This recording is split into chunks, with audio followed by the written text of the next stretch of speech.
Good morning class. আজকে 5ই September শিক্ষক দিবস। বাচ্চারা হ্যাপি টিচার্স ডে লিখে রেখেছে এখানে। আর আজকে ডক্টর সর্বপল্লী রাধাকৃষ্ণনের জন্মদিন। তো সেই দিনটিকে আমরা ভারতবাসীরা শিক্ষক দিবস হিসেবে পালন করে থাকি। তো শিক্ষকদের তো অবশ্যই সম্মান জানানো উচিত, কারণ তারাই, তাদের উপর নির্ভর করেই আমরা ছোট থেকে বড় হই এবং সামাজিক বিভিন্ন বিষয় আমরা জ্ঞান লাভ করতে পারি। তো শিক্ষকদের প্রধান কাজ কি? শিক্ষকদের প্রধান কাজ হচ্ছে ফ্রেন্ড, ফিলোসফার অ্যান্ড গাইড, ওগুলো তো আছেই। তাছাড়া আমি যেটা একদম মূল কাজ বলে মনে করি শিক্ষকদের, সেটা হচ্ছে কঠিন ভাষা, কঠিন জ্ঞানগুলোকে সহজভাবে বাচ্চাদের সামনে বা ছাত্রছাত্রীদের সামনে উপস্থাপন করা, যাতে তারা খুব ভালোভাবে সেগুলোকে আয়ত্ত করতে পারে। এটা হচ্ছে শিক্ষকদের প্রধান এবং অন্যতম কাজ। তো আজকে শিক্ষক দিবস উপলক্ষে আজকে আমি একটা সেই রকম কনসেপ্ট আমি ছাত্রছাত্রীদের উদ্দেশ্যে দিতে চাই। আশা করি তারা উপকৃত হবে। এটাই তো শিক্ষকদের কাজ, তাই তো? তো একটা কোয়েশ্চেন ত্রিকোণমিতি চ্যাপ্টার থেকে নেওয়া হয়েছে, যেটা আমি এখানে বোঝানোর চেষ্টা করছি।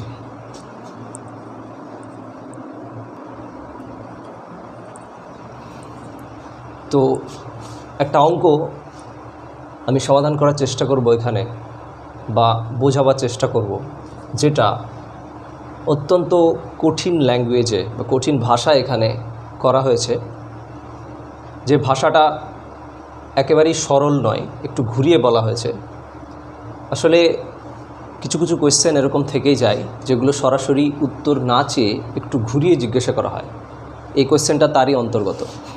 দেখো এখানে কি বলেছে, থিটা এর কোন মান অথবা মানগুলির জন্য একটা সমীকরণ দেওয়া আছে, 2 cos square theta minus 3 cos theta plus 1 সমান 0, সত্য হবে নির্ণয় করো। সাধারণত কোয়েশ্চেন চিহ্ন লাস্টে থাকে। সত্য হবে নির্ণয় করো, এই ভাষাটা পড়ে কোয়েশ্চেনটার কি করতে হবে খুব একটা ভালো বোঝা যাচ্ছে না, কারণ কোয়েশ্চেনটা ঘুরিয়ে করা হয়েছে। অ্যাকচুয়ালি যেটা বের করতে বলেছে অঙ্কটায়, সেটা হচ্ছে থিটা এর কোন মান অবলিক মানগুলির জন্য। তার মানে এই কোয়েশ্চেনটাই জানতে চেয়েছে থিটার মান কত। যেমন একটা সমীকরণ দিয়ে জিজ্ঞাসা করা হয় চলের মান কত, ঠিক এখানে একটা সমীকরণ দিয়ে দিয়েছে আর জানতে চেয়েছে থিটার মান কত, থিটা এর কোন মানগুলির জন্য। এখানে থিটা এর মান কত হবে বা কত হতে পারে সেটার একটা রেঞ্জ দিয়ে দেওয়া হয়েছে। থিটার মান 0 অথবা 0 থেকে বেশি হবে, 90 অথবা 90 থেকে কম হবে। 0 degree less than equal to theta less than equal to 90 degree, এটা মানে হচ্ছে সেটা। তাহলে আমাকে সিম্পল থিটা এর মান বের করতে দিয়েছে এই অঙ্কটায়। তাহলে এই অঙ্কটাকে আমরা, এই সমীকরণটাকে আমরা সমাধান করব। যেভাবে সমাধান করি আমরা, 2 cos square theta minus 3 cos theta plus 1 সমান 0। এখানে লক্ষ্য করো, এই cos থিটাটা যদি cos থিটা না হয়ে x হতো তাহলে কেমন হতো? তাহলে হতো 2x square minus 3x plus 1 সমান 0, এরকম হতো না? তো এটাকে কিভাবে আমরা সমাধান করতাম দেখেই বুঝতে পারছো। x অর্থাৎ চলের ঘাত অনুসারে সাজানো আছে। x এর ঘাত 2, তারপরে x এর ঘাত 1, তারপরে x এর ঘাত 0। অর্থাৎ অঙ্কটা দেখেই বুঝতে পারছি সমাধান করতে হলে আমাকে মিডিল টার্ম ফ্যাক্টর করতে হবে। তাহলে এটাকে মিডিল টার্ম ফ্যাক্টর করে আমি x এর মান বের করতে পারবো খুব সহজেই। ঠিক একইভাবে এই cos স্কয়ার থিটাটাকে আমরা চল ভেবে এটার মিডিল টার্ম ফ্যাক্টর করব।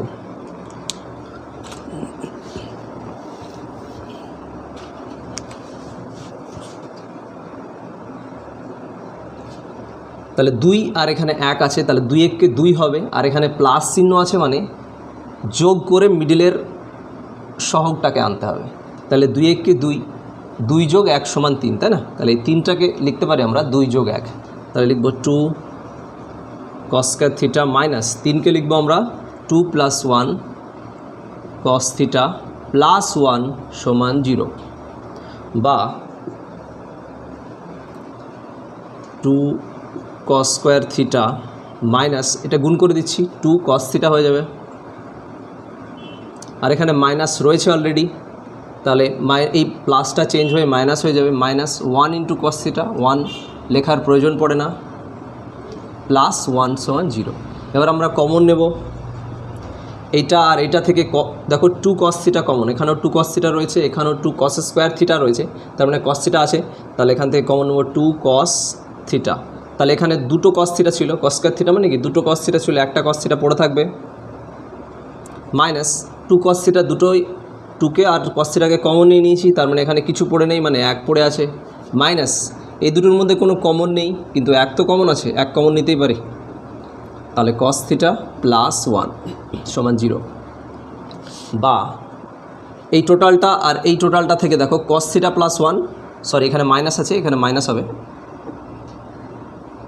দেখো এখানে cos থিটা -1 আর cos থিটা -1 কমন চলে আসবে এদিকে,